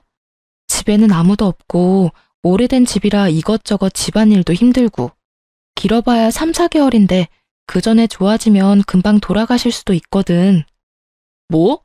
왜 우리 집에 장모님을 모셔? 절대 안 돼. 솔직히 나 모르는 사람 집에 와 있는 거 진짜 신경 쓰이거든? 일하는 것도 힘든데 집에 와서까지 마음 써야 돼? 정 필요하면 간병인을 구하면 되잖아. 남편의 그 말에 엄청 서운했어요. 게다가 모르는 사람이라니 어떻게 장모가 모르는 사람이 될 수 있나요? 그렇지만 지친 남편의 마음도 이해하기로 하고 간병인을 구했어요. 그런데 생각보다 간병인 비용이 많이 나오더라고요. 어머니가 실비보험이 없어서 모든 수술비와 입원비를 그대로 내야 해서 돈이 많이 쪼들렸어요. 그 상황에 간병인을 쓰니 생돈이 거저 깨지더라고요. 그때는 집 안팎으로 일이 많아 돈이 많이 깨졌던 시기라 제가 개인적으로 모아놓은 목돈도 많이 없었거든요. 그래서 남편에게 부탁했거든요. 미안한데 우리 엄마 병원비랑 간병비가 생각보다 많이 나올 것 같은데 돈 좀 빌려주면 안 될까? 나도 돈 없는데. 그리고 그걸 왜 내가 내야 해? 당신 엄마니까 당신이 알아서 해야지. 어디 우리 엄마 아프다고 내가 당신한테 돈 달라고 한 적 있어? 아니, 빌려달라는 거고 곧 갚을 거라는데 왜 이렇게 정색이야? 싫으면 됐어. 진짜 뭐 이런 놈하고 결혼을 했는지. 생활력 있는 남잔 줄 알았는데 그게 아니라 지 실속만 차리는 놈이었네. 내가 바보 멍청이지. 아휴. 제 말에도 남편은 아랑곳하지 않더라고요. 솔직히 이때 이미 남편에 대한 정이 뚝 떨어졌어요. 그래도 뱃속에 있는 둘째 생각하며 버티자 싶었거든요. 아빠 없는 애 만들고 싶지 않았으니까요. 그래도 이혼에 대해서는 꾸준하게 생각하고 있긴 했어요. 볼 때마다 짜증이 났으니까요. 그런데 이 와중에 추석 때가 다 돼서 시부가 돌아가셨어요. 상을 치르고 뭐다 좋았는데 갑자기 그 이후로 시모가 계속 합가를 요구하더라고요. 처음에는 은근한 말투였어요. 여기 경치가 참 좋다. 이런 데서 살면 얼마나 좋겠냐. 뭐 이런 말들요. 그런데 시간이 좀 지나니 아주 직설적으로 말하더라고요. 죽을 때는 아들 곁에서 죽고 싶다고요. 그 이야기를 들으면서도 저는 남편이 설마 합가에 찬성하지는 않을 거라고 생각했어요. 그런데 갑자기 그 다음에 추석이 다가올 때쯤 시모가 저희 집에서 차례와 제사를 지내고 싶다고 하더라고요. 시모의 집은 도심이었고 저희 집은 약간 외곽에 있는 주택이었거든요. 그래서 시모를 모셔와서 차례와 제사를 지내기로 했죠. 그렇게 5박 6일을 저희 집에서 머무셨는데 저는 정말 힘들어 죽는 줄 알았거든요. 당시에는 둘째가 태어나 1살 정도밖에 안 된 상태였고 손이 많이 가는 나이였는데 시모까지 와 있으니 신경 쓸 게 한두 가지가 아니잖아요. 사흘째가 되니 반이 넘어갔으니 좀만 더 참으면 편하게 쉬겠다 싶었는데 갑자기 시모가 말하더라고요. 나 오늘부터 여기서 살란다. 그 말에 말을 잇지 못한 건 저뿐만이 아니었어요. 남편을 보니 남편도 당황한 눈치더라고요. 어머님, 합가 말씀하시는 거면 저희가 저번에도 말씀드렸잖아요. 지금은 어머님을 모시고 살 만큼의 여건이 안 돼요. 애도 돌쟁이에 저희 맞벌이라 어머님도 그만큼 신경 못 쓸 거예요. 게다가 지병도 있으신데 도시에 있는 게 약 타기도 편하고 병원 다니기도 좋잖아요. 너한테 물은 거 아니야. 우리 아들한테 물었지. 아들아, 나 오늘부터 여기서 살게 해줘라. 나 죽더라도 네 옆에서 죽고 싶어. 우리 아들 집에서 죽고 싶어. 응? 어머니, 갑자기 이러시면 저희도 상의를 해봐야 하고 그만큼 여건도 안 되고. 남편은 시원히 말 못하고 버벅거리더라고요. 그런데 시모가 갑자기 통장과 도장을 떡 내놓더라고요. 이 안에 내 전 재산 들어있어. 그러니까 이거 너 가지고 가고 대신에 여기서 나 모시면 되지 않겠냐? 나 크게 바라는 거 없어.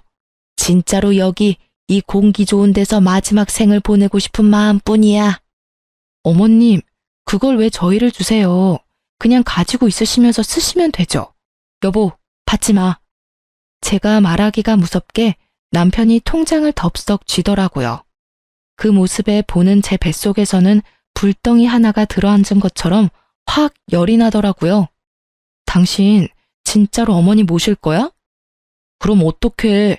이렇게까지 말씀하시는데 내가 받으려야지. 그래? 그럼 그 돈 받았으니 당신이 잘 받으려. 나는 손가락 하나 까딱 안 할 거니까. 이런 배은망덕한 년이 다 있나? 네가 이 집에 시집와서 얼마나 편하게 잘 살았는데. 그게 다 우리 아들 덕분인데 이제 와서 뭐? 손가락을 까딱 안 해? 우리 아들한테 왜 그런 험한 일 시켜? 결혼시켜줬더니 남편을 아주 지 마음대로 조종하려고 들어? 남편은 시모를 진정시켜놓고 저를 끌고 안방으로 데려오더니 달래듯 말하더라고요. 여보, 너무 감정적으로 생각하지 말고 어머니 전 재산이 얼만 줄이나 알아? 거의 5천만 원이야. 어머니가 준 돈 나눠줄게. 솔직히 당신이 어머니 케어할 부분이 더 많으니까 내가 그거 감안해서 당신한테 반은 나눠줄 테니까. 마치 그게 공평하다고 말하는 남편의 입을 쭉 잡아 찢고 싶더라고요. 아니, 내가 케어를 하면 나한테 돈을 다 줘야 당연한 거지. 어딜 반값에 후려치려고 하는 건지. 뭐, 그 돈 다 준다고 해도 절대로 합가는 반대였지만 말이죠. 그럼 그 돈 반을 가져가는 당신이 어머님도 반은 봐줄 거야? 당신도 알다시피 지금이 승진의 중요한 때고 이럴 때 집에 몸 붙들려 있으면 손해보는 거 잘 알잖아. 못하겠다는 말을 이리도 요란스럽게 둘러서 말하다니 저는 남편을 쏘아봤죠. 못한다는 말을 정성스럽게도 하네. 아니, 당신 말고 내 생각도 좀 해봐. 나 일 안 하면 생활비 빠듯한 거 한눈에 봐도 훤하고. 애를 둘이나, 그것도 둘째는 돌 막 지난 상태잖아. 손이 얼마나 많이 가는데 지금 이 상황에 내가 시어머니 시집살이까지 해야겠어? 어머님 몸이 안 좋으신 것도 아니고 사지 멀쩡하고 정신도 영롱하신데 왜 우리가 어머니를 돌봐야 하냐고. 여유가 있어도 합가를 할까 말까 하는구만. 이렇게까지 사람을 한개 끝까지 몰아넣고 시키고 싶어? 당신 힘든 건 잘 알지. 그치만 어머니도 생각이 있어서 그런 말씀 꺼내신 걸 거고.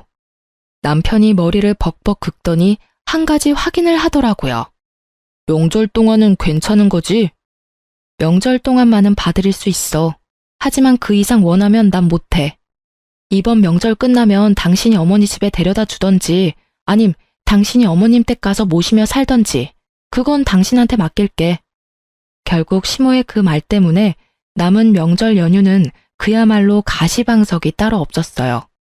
시모는 시모대로 빈정이 상했는지 밥을 차려도 네가 해준 밥은 안 먹겠다며 생떼 부리고 작은 방에 주무시라고 이불 펴고 불 넣어드렸더니 다 필요 없고 아들이랑 같이 자겠다며 저를 아예 안방에서 내치시고는 안방에 자리하고 누우시더라고요.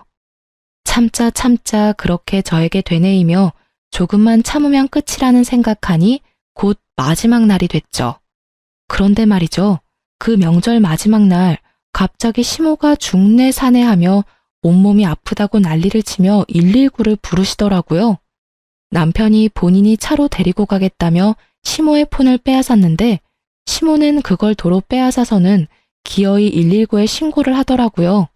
아니, 데려다 주겠다는데 왜 저렇게 구급차를 요구했나 싶었는데 나중에 다 속셈이 있더라고요. 애가 있어서 남편만 보호자로 보내려고 했는데 구급차에 보호자가 있어야 할 것 같더라고요. 그러면서 병원까지 가는 건 상관없는데 올 때는 차도 없이 어떻게 오냐고 묻더라고요. 결국 어쩔 수 없이 남편이 애들 둘 태워 차를 몰고 제가 시모와 함께 구급차를 탔죠. 그리고 그 안에서는 또 총극이 벌어졌죠. 어머님, 현재 어디가 가장 아프세요? 아유, 선생님, 온몸이 다 아프고 나이가 먹어서 그런가 눈도 잘 안 보이고 그래요. 제가 다니는 대학병원이 있는데 꼭 그쪽으로 가주세요. 구급차에서 지정해서 병원으로 가시는 건 좀 힘듭니다. 아픈 곳을 정확히 말씀해 주시면 저희가 그에 맞는 병원으로 이송해 드릴 테니. 아유, 그러지 말고 제가 가는 병원으로 좀 가주세요. 거기가 어디냐면. 어머님, 바쁘신 분들 힘들게 하지 마시고 아픈 곳이 어딘지 말씀해 주세요. 넌 가만히 있어, 이 못된 년아. 네가 하는 말 나는 절대로 안 들을 거야. 네가 뭔데 우리 아들 집에 못 있게 해? 나는 절대로 너 못 믿어. 네가 하는 말 하나부터 열까지 다 안 들어. 너 같은 걸 며느리라고 생각한 적 한 번도 없으니 당장 이혼해. 결국 시모는 가는 내내 저를 욕할 뿐 끝까지 아픈 곳이 어딘지 말해주지 않았습니다. 결국 그 귀한 구급차는 어머님이 다니던 병원에 어머님과 저를 내려다 주었죠. 뒤이어온 남편은 뒷좌석에 잠자는 아이들과 함께 있었고 저는 보호자로 시모의 검사에 동행했어요. 그런데 결국 마지막에 모든 검사가 끝나고 의사 선생님이 어이없다는 듯이 말하더라고요. 어머님 연세 이 정도면 굉장히 정정하신 겁니다. 전식 때문에 배가 안 좋긴 하지만 그 정도로 심각한 상태도 아니고요. 검사상으로는 나쁜 곳이 한 군데도 없는데요. 아이고 선생님, 제가 한두 군데만 아픈 게 아니에요. 숨을 못 쉰다니까요. 조금만 걸어도 숨이 쌕쌕거리고 이 정도면 요양을 해야 할 정도 아닌가요? 아니면 입원이라도. 아니요, 지금 너무 정정하세요. 요양원도 등급이 안 돼서 못 들어가실 것 같은데 천식 말고는 다른 지병도 크게 없으시고 일단 통증약은 처방해 드릴 테니 집에 돌아가세요. 입원하실 필요 없어요.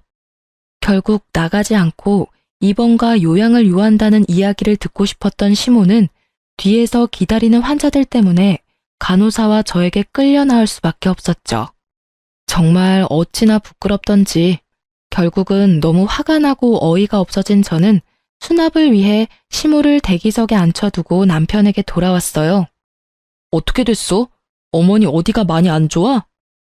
의사 선생님 말로는 너무 건강하시다는데? 당신이 봐야 했어. 의사 선생님이 나가라는데도 붙들고는 자기 아프니 입원이나 요양이 필요하다며 자기 입으로 막 말하시는데 진짜 어머님 쇼하는 거 너무 하시는 거 아니야? 어떻게 아프지도 않으면서 병원까지 와서 이러실 수가 있어. 구급차 안에서도 나한테 막말을 하시는데 아 진짜 너무 힘들다 힘들어. 야, 너는 무슨 말을 그딴 식으로밖에 못해. 솔직한 말로 며느리가 시어머니 모시는 게 그렇게 어려운 일이야? 남들은 다들 나서서 잘만 한다는데 너만 왜 유별나게 굴어? 너 정말 모질다. 엄마가 너더러 못됐다고 한 말 틀린 거 하나 없네. 그래, 나 못됐어. 근데 그렇게 치면 너도 똑같지 않아? 우리 엄마 아파서 집에 모시자고 할 때 너 얼굴에 완전 정색하면서 거절했던 거 기억 안 나? 게다가 돈을 달라는 것도 아니고 엄마 간병비로 돈 좀 빌려달랬더니 그것도 칼같이 거절하고. 너는 내가 천치 바보인 줄 알지? 그런 거는 애저녁에 까먹고 아무 생각 없이 해실거리는 년처럼 보이지? 그런 거는 절대 안 잊어버리거든? 그때 네가 했던 말 그대로 돌려줄게. 모시기 싫으니까 간병인 써. 얼마 안 하잖아. 그리고 미리 말하는데 나는 간병인 쓰는데 드는 돈 절대로 줄 생각 없으니까 그쪽도 알아서 하고. 야, 그건 이거랑은 다르지. 그때는 단순히 손가락만 못 쓰시는 거였고 솔직히 장모랑 엄마랑 똑같을 수는 없잖아. 엄마는 내 엄마인데. 그러니까 하는 말이잖아. 네 엄마 네가 알아서 모시라고. 남의 손을 왜 빌려? 나도 내 엄마랑 시무랑 똑같을 수는 없거든. 게다가 구급차 안에서 막말을 그렇게 하는데 구급대원이 참으로 불쌍하게 나를 보더라. 네가 말했듯이 시모도 나한테는 가족 아니야. 그러잖아도 마음이 한껏 상해 있었는데 남편의 말들을 들으니 딱 한 대 패주고 싶더라고요. 합가하고 싶으면 해. 대신 이혼 서류 작성하면 돼. 쉽지? 막 나가는 거냐? 좋아, 이혼해. 누가 무서워? 솔직히 네가 어딜 가서 나 같은 남자를 만나? 나니까 네가 하는 말 다 들어줬던 거지. 나가서 고생해봐야 정신을 차린다니까? 그래, 알았어. 근데 너 내가 하는 말 들어줬던 적 없거든? 내 뒤통수 친 적은 한 번 있네. 솔직히 소송하면 나한테 더 유리할 거 알지? 나야말로 볼 꼴 못 볼 꼴 다 봤거든. 고맙다 이 새끼야. 이혼해줘서. 저는 그날부터 이혼 준비에 들어갔습니다. 막상 이혼을 하면 앞으로의 불확실한 미래 때문에 두려울 줄 알았는데 웬걸요? 아주 속이 시원하더라고요. 앞으로 저 얼굴 안 보고 살아도 될 생각을 하니 10년 묵었던 채증이 다 내려가는 느낌이었죠. 이혼 전문 변호사를 만나서 법적으로 가져올 수 있는 건 최대한 끌어오자는 느낌으로 소송에 임했어요. 그리고 혼자서 애를 키우고 돈을 벌 계획까지 모두 철저하게 준비하고 있었죠. 집은 어차피 공동명의라서 살고 있지 않아도 한 사람의 임의대로 팔 수 없기에 그냥 놔두고 나왔어요. 친정에서 아이와 머물고 있었죠. 그리고 생각보다 빠르게 이혼 확정 판결이 떨어졌어요. 재산 분할도 변호사님이 예상한 대로였고 양육권과 친권도 제가 가져올 수 있게 됐어요. 또 이혼 위자료도 조금이지만 받게 됐죠. 이제 절차상의 서류 정리만 마무리하면 되는 상황에서 갑자기 전 남편에게서 연락이 왔어요. 병원 주소를 보내더니 당장 이곳으로 와달라고 하더라고요. 그 말만 하고 뚝 끊길래 다시 전화했는데 전 남편이 전화를 계속 안 받더라고요. 그래서 혹시나 싶어서 그 주소로 향했어요. 그곳에 갔더니 전 남편이 무척이나 초조한 얼굴로 저를 기다리고 있더라고요. 여기까지 왜 부른 건데? 나 바쁘니까 용건만 간단히 해줘. 갑자기 불러낸 건 미안해. 우리 엄마가 갑자기 쓰러져서 지금 입원해 계시거든. 아직 우리 이혼 서류 마무리 안 됐는데 당신이 아직까지는 며느리잖아. 그래서 당신이 당분간 간병을 좀 해줬으면 싶은데. 어머님처럼 지병이 있는 사람은 도시에 있는 게 낫다고 내가 말했잖아. 내 말 허투루 듣고 어머니 돈에 눈이 멀어서 모시겠다고 집에 데려온 당신 잘못이니까 당신이 알아서 어머님 간병해. 왜 엄한 사람한테 간병하라 마라 하는 건데? 그리고 엄밀히 따지면 이혼 소송이라 판결 확정되면 이혼 효력 발생하는 거거든? 우리 완전 남남이니 나한테 이런 짓 시키지 마. 아주 쓸데없는 잔머리만 돌아가가지고는 사람을 요리조리 써먹으려고 환장을 했네. 그럼 어머니가 준 돈 당신한테 다 줄 테니까 어떻게 간병만이라도 좀 해줘. 나도 일하러 가야 하는데 봐줄 사람이 하나도 없어. 간병인 쓰려니 너무 비싸고. 결국 또 자기 실속만 차리려고 간병인도 쓰지 않겠다는 남편을 보며 저는 코웃음을 쳤어요. 아니, 억만금을 줘도 모시기 싫거든? 뭐 정이라는 게 눈꽃만큼이라도 남아있어야 간병을 하지. 당신은 내가 저번에 구급차 안에서 어머님한테 어떤 말 들었는지 모르지? 나 못 믿으니 나더러 당신이랑 헤어지라고 하더라. 아주 악에 받쳐가지고는. 너를 며느리로 생각한 적 단 한 번도 없다는데 며느리로 생각하지도 않는 내가 간병해주길 바라시지는 않을 거 아냐? 그러니 당신이 알아서 하는 게 맞지.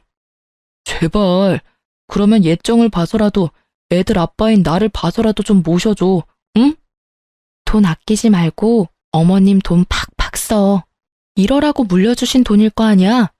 그리고 우리 재산 분할해서 집도 나눠야 되니까 빠른 시일 내에 생각해서 알려줘. 집을 팔고 반으로 나눌 건지, 집 가격의 절반을 나한테 주고 그 집을 가지고 갈 건지. 아, 그리고 양육비는 제대로 보내줘. 안 보내주면 또 소송할 거야? 저는 그렇게 말하고 남편을 놔두고 떠났죠. 이미 남남인데 어쩜 이렇게 뻔뻔하게 지 원하는 것만 부탁하는 모습을 보니 다시금 이혼 잘했다는 생각이 들더라고요. 나중에 지인을 통해 알아보니 시모가 뇌출혈이었다고 하더라고요. 결국 외곽에서 병원까지 시간이 걸렸던 바람에 편마비로 오랫동안 치료를 받아야 한다고 하더라고요.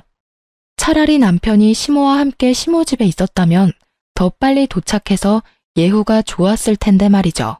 아들 집이 뭐 그리 중요하다고 굳이 거기 있겠다고 고집을 부려선 이런 상황을 만들었는지 원. 전 남편의 연락은 그때 이후로 없었어요. 그런데 2년 정도 지났을까? 전 남편이 양육비를 안 보냈더라고요. 일단 연락을 남겼는데 도통 통화가 안 되더라고요. 그래서 전 남편 회사에 직접 전화해서 물었더니 저녁에 다른 일 하나 더 뛴다고 바쁘다고 했다는 모양이에요. 알고 보니 투잡을 뛰고 있었더라고요. 저는 이해가 안 갔죠. 아니, 시모가 통장에 넣어둔 그 돈들로 병원비는 충당이 됐을 텐데 말이에요. 의아하게 생각하던 그때 전 남편이 만나서 이야기하자며 저를 부르더라고요. 목소리가 완전 힘없이 기어가는 모양새라 거절하려다 나가기로 했어요. 그렇게 만난 남편의 얼굴은 아주 눈뜨고 볼 수 없을 만큼 푹 상해 있었습니다. 뭘 하면 이 단시간에 이렇게 늙을 수 있는지 모를 정도로요. 회사 전화했다면서? 응. 근데 도대체 투잡을 왜 하는 거야? 그만큼 돈이 없어? 연차 어느 정도 돼서 월급 늘었을 텐데? 혹시 어머님이 주신 통장에 비밀번호 몰라서 못 쓰는 거야? 아, 그 통장 진짜 말도 마. 내가 완전 어머니한테 뒤통수 제대로 맞았어. 그게 무슨 소리야? 5천만 원 있었다며? 통장에 찍혀있던 돈이 가짜였어. 나는 틀림없이 5천만 원을 받거든? 그런데 어머니 입원하고 병원비 내려고 통장에 돈 뽑으러 왔는데 500만 원을 뽑으려는데 인출이 안 되더라고. 잔액이 모자라다고. 그걸 보고 놀라서 통장 정리했더니 안에 꼴랑 200만 원 좀 넘게 들어있더라고. 아버지 돌아가시고 가지고 있던 돈 다 쓰셨어. 그 5천만 원은 일부러 그 이후로 통장 정리를 안 한 거였고. 전 남편의 말에 저는 입을 떡하니 벌리고 들을 수밖에 없었어요. 알고 보니 시모가 남편에게 거짓말을 한 거였더라고요. 합가를 하고 싶었는데 며느리는 합가에 결사반대고 아들놈도 지한테 이득이 되지 않으면 얄짤없을 거라는 걸 알고는 일부러 5천만 원의 통장 정리하고 그 뒤로 정리를 하지 않은 거였더라고요. 돈 없으면 자기 아들이 안 받아줄 걸 예상을 한 거죠. 어머님은 무슨 배짱으로 그렇게 하신 거래? 아니, 막말로 어머님이 아프면 당신이 모시지 못할 것도 아닌데. 합가하고 나면 어차피 자기를 버리지도 못할 거니 그냥 그대로 눌러 살 작정이었다고 하더라고. 머리털 나고 이렇게 사기당해본 게 처음이라. 아들 성격 잘 알고 있으셨네? 어차피 당신 그 돈 없으면 합가 안 할 생각이었잖아. 안 그래? 그 돈에 눈이 멀어서 합가했으면 진짜 당신 나한테 욕 오지게 얻어먹고 탈탈 털렸을 텐데. 그 꼴 안 봐서 다행이긴 하다, 내 입장에서는. 그랬겠지. 아, 그때 당신이 하는 말을 들었어야 했는데 그 5천만 원이 그때는 왜 그렇게 아까웠는지 몰라. 결국은 봐. 늘어나는 병원비에 양육비가 감당이 안 돼서 저녁에 대리나 뛰고 있고 편안한 집도 사라지고 따뜻한 밥도 이제는 없어. 저기, 나 정말로 반성 많이 했거든. 이런 이야기 꺼내는 것도 미안하긴 한데 나랑 재결합할 생각은 없어? 나는 당신한테 정말로 미안함을 많이 느끼고 있어. 우리 애들도 보고 싶고. 전 남편은 아주 애처로운 표정으로 제 손을 붙잡고는 아주 슬픈 얼굴을 하더라고요. 저는 제 손을 잡은 전 남편의 손을 매몰차게 뿌리쳤어요. 사람 고쳐 쓰는 거 아니라는 옛말 하나 틀린 거 없네. 나는 당신이 변했다고 다시 믿는 것 자체가 어려운 사람이야. 당신이 지금 나한테 미안해서 재결합하자는 거 아니잖아. 딱 봐도 당신 상황이 힘드니 재결합하자고 하는 게 너무 눈에 보이거든. 내가 시어머니 간병해주고 재정적으로 도움이 됐으면 하는 거 맞지? 내가 친절하게 말해줄게. 헛된 기대 그만하고 양육비나 제대로 보내. 그 말 하려고 당신 부름에 응한 거거든? 양육비 꼬박꼬박 보냈으면 당신한테 연락도 안 했을 거야. 저의 확고한 말에 전 남편의 얼굴에 가득하던 슬픔은 온데간데 없이 사라지고 완전 짜증나는 얼굴만 얼굴에 가득하더라고요. 그딴 말 할 거면 꺼져. 사람 힘들다는데 뭐? 양육비나 내놓으라고? 내가 너한테 부탁한 것부터가 잘못이지. 사람이 이 정도로 저자세로 나가면 적어도 생각하는 척이라도 해야 할 거 아니야. 그러게 왜 번지수를 잘못 짚어서 이런 불편한 상태를 만들어. 그러고 보면 당신은 참 안 변하는 것 같아. 여전히 자기 실속 잘 챙기고 있고 그것 때문에 피도 많이 받는데 여전히 모르고 있고. 결국 남편은 저를 놔두고 홀라당 가버렸어요. 커피값도 계산 안 하고요. 마지막까지 정말 재수없는 놈이었어요. 제가 어쩌다 저런 남자와 결혼을 했는지. 저 남자가 제 인생에서 도움이 된 거라고는 엄마 생각 지긋한 두 아들 뿐이네요. 전 남편과 헤어지기 전 많은 준비를 했지만 역시나 이혼 후에는 힘든 시간의 연속이었어요. 그렇지만 그 와중에도 저는 점점 담금질 당하고 더 강해졌다는 생각을 하곤 해요. 아이들은 가끔씩 아버지에 대해 궁금해하긴 했지만 자신들을 만나러 오지 않은 아버지에 대해 점점 관심을 끊게 되더라고요. 사랑의 반대말은 무관심이라고 했던가요? 아이들에게 남편은 그렇게 없는 존재가 되어가고 있어요. 솔직히 아이들의 그런 모습에 안쓰럽고 슬프기도 하지만 아버지와 아들의 관계가 제가 강제할 수는 없는 노릇이잖아요. 그 정도로 당했으면 본인이 실속을 차리느라 가장 중요한 인간관계에 소홀해지고 있다는 걸 조금이라도 깨달았을 때도 됐을 텐데. 여전한 걸 보면 정말 아직까지 철이 덜 든 건지도 모르죠. 저야 애들 생각하면 좀 안 됐다고 생각하지만 남편과 애들이 가까워지지 않는 게 마음은 더 좋아요. 아이들을 전 남편의 그런 행동에 물들이고 싶지는 않거든요. 글을 쓰면서도 그때의 생각이 새록새록 떠올라 조금은 답답하고 화가 나기도 했지만 이렇게 제 꽁꽁 숨겨두었던 제 이혼 이야기를 꺼내고 나니 마치 임금님 귀는 당나귀 귀라는 동화책처럼 마음 한구석이 무척이나 후련한 생각이 들어요. 이래서 너무 한쪽으로만 생각이 치우치면 안 되는 것 같아요. 저도 아버지 같은 사람 피하려다가 도리어 더 이상한 남자를 만나고 말았으니까요. 뭐든 적당한 게 최고라는 말을 요즘에서야 서서히 이해해가고 있어요. 좀 더 일찍 알았다면 제게도 이런 일은 없었을지도 모르죠. 하지만 지금은 꽤 잘 살고 있어요. 애들도 학교 들어가니 손 많이 가지도 않고 미안하게도 일찍 철이 들어버렸지만 엄마가 힘들다는 걸 잘 알고 있는 두 아들 덕분에 서로 도와가며 잘 지내고 있거든요. 고부 갈등으로 고생하는 전국의 며느리들 힘내시고 글 읽어주셔서 무척 감사합니다.